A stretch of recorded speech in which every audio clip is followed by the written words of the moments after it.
everyone. Charlotte's Web, chapter 19, is called The Egg Sack. Next morning, when the first light came into the sky, and the sparrows stirred in the trees, when the cows rattled their chains, and the rooster crowed, and the early automobiles went whispering along the road, Wilbur awoke and looked for Charlotte. He saw her up overhead in a corner near the back of his pen. She was very quiet. Her 8 legs were spread wide. She seemed to have shrunk during the night.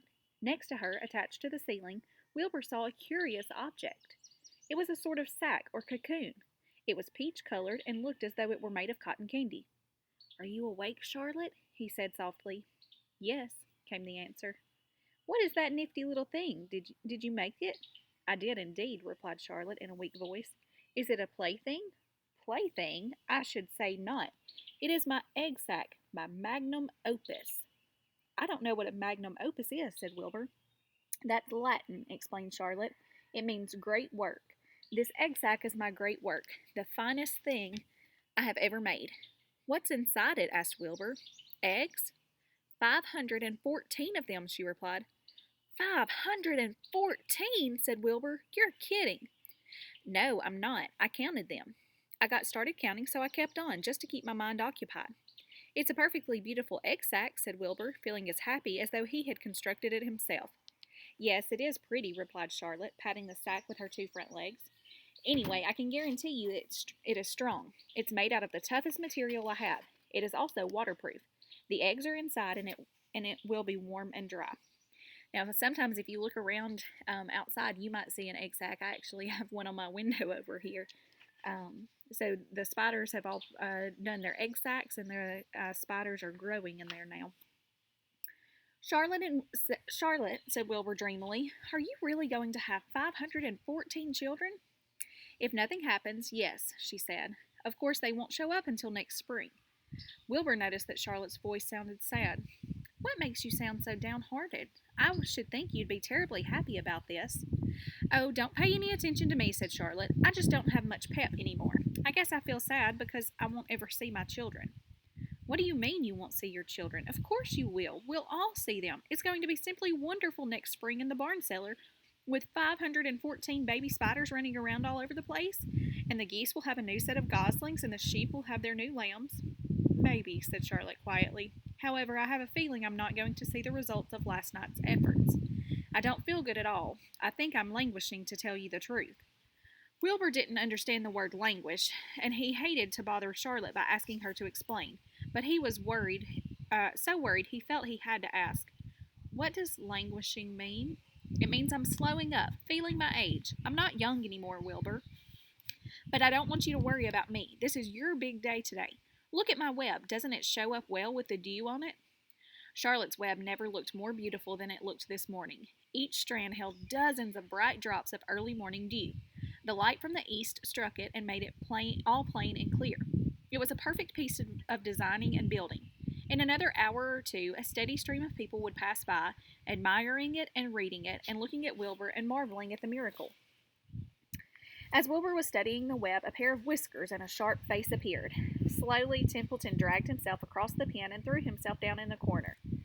"I'm back," he said in a husky voice. "What a night!" The rat was swollen to twice his normal size. His stomach was as big around as a jelly jar. Look how fat he is.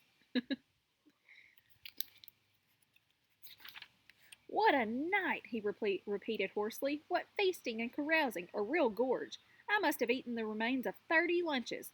Never have I seen such leavings, and everything well ripened and seasoned with the passage of time and the heat of the day. Oh, it was rich, my friends, rich." "You ought to be ashamed of yourself," said Charlotte in disgust. "It would serve you right if you had an acute attack of indigestion." "Don't worry about my stomach," snarled Templeton. "It can handle anything. And by the way, I've got some bad news. As I came past that pig next door, the one that calls himself Uncle, I noticed a blue tag on the front of his pen. That means he has won first prize. I guess you're licked, Wilbur. You might as well relax. Nobody is going to hang any medal on you. Furthermore, I wouldn't be surprised if Zuckerman changes his mind about you. Wait until he gets a hankering for some fresh pork and smoked ham and crisp bacon. He'll take the knife to you, my boy." "Be still, Templeton," said Charlotte. "You're too stuffed and bloated to know what you're saying. Don't pay any attention to him, Wilbur." Wilbur tried not to think about what the rat had just said. he decided to change the subject. Templeton, said Wilbur, if you weren't so dopey, you would have noticed that Charlotte has made an egg sac. She is going to become a mother. For your information, there are 514 eggs in that peachy little sack. Is this true? Asked the rat, eyeing the sack suspiciously. Yes, it's true, sighed Charlotte. Congratulations, murmured Templeton. This has been a night. He closed his eyes, pulled some straw over himself, and dropped off into a deep sleep. Wilbur and Charlotte were glad to be rid of him for a while. At 9 o'clock, Mr. Arable's truck rolled into the fairgrounds and came to a stop at Wilbur's pen. Everybody climbed out. Look, cried Fern. Look at Charlotte's web. Look what it says. The grown-ups and the children joined hands and stood there, studying the new sign. Humble, said Mr. Zuckerman. Now isn't that just the word for Wilbur? Everyone rejoiced to find that the miracle of the web had been repeated. Wilbur gazed up lovingly into their faces. He looked very humble and very grateful. Fern winked at Charlotte. Lurvy soon got busy. He poured a bucket of warm slops into the trough, and while Wilbur ate his breakfast, Lurvy scratched him gently with a smooth stick. Wait a minute, cried Avery. Look at this. He pointed to the blue tag on Uncle's pen. This pig has won first prize already. The Zuckermans and the Arables stared at the tag. Mrs. Zuckerman began to cry. Nobody said a word. They just stared at the tag. Then they stared at Uncle. Then they stared at the tag again. Lurvy took out an enormous handkerchief and blew his nose very loud. So loud, in fact, that the noise was heard by stable boys over at the horse barn. Can I have some money? Asked Fern. I want to go out on the midway. You stay right where you are, said her mother. Tears came to Fern's eyes. What's everybody crying about? Asked Mr. Zuckerman. Let's get busy. Edith, bring the buttermilk. Mrs. Zuckerman wiped her eyes with her handkerchief. She went to the truck and came back with a gallon jar of buttermilk. Bath time, said Zuckerman cheerfully. He and Mrs. Zuckerman and Avery climbed into Wilbur's pen.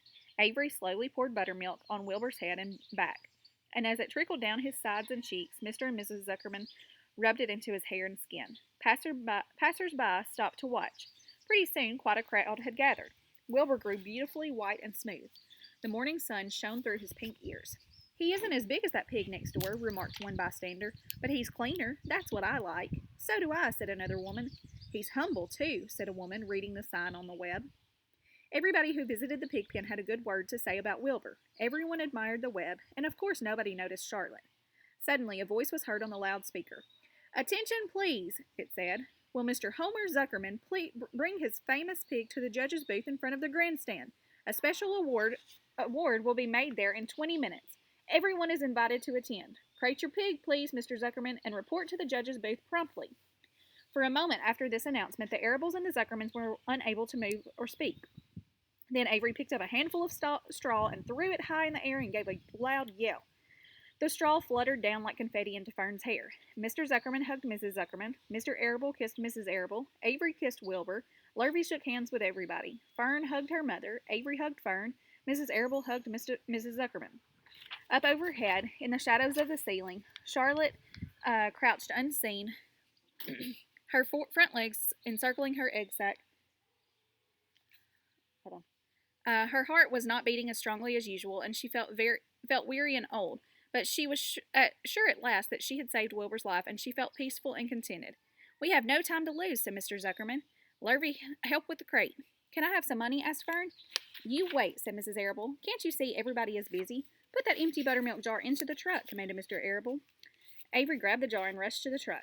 Does my hair look all right? Asked Mrs. Zuckerman. Looks fine, snapped Mr. Zuckerman, as he and Lurvy set the crate down in front of Wilbur. You didn't even look at my hair, said Mrs. Zuckerman. You're all right, Edith, said Mrs. Arable. Just keep calm. Templeton, asleep in the straw, heard the commotion and awoke. He didn't know exactly what was going on, but when he saw the men shoving Wilbur into the crate, he made up his mind to go along. He watched his chance, and when no one was looking, he crept into the crate and buried himself in the straw at the bottom. All right, boys, cried Mr. Zuckerman. Let's go.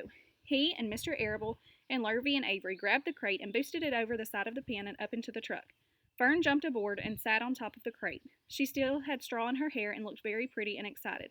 Mr. Arable started the motor. Everyone climbed in, and off they drove to the judge's booth in front of the grandstand.